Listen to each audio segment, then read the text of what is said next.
Hi guys, welcome back with me again in this channel. On today's tutorial, I'm going to show you how you can change the color text in CapCut. So here, first you need to add the text. So click on text and add text.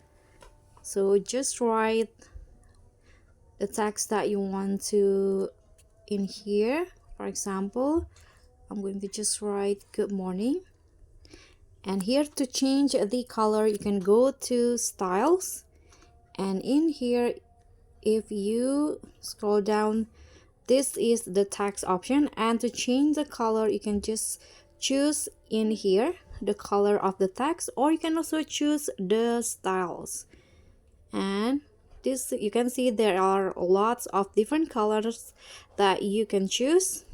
You can also adjust the opacity if you like it, or you can also add stroke like this. You can also add background if you want to.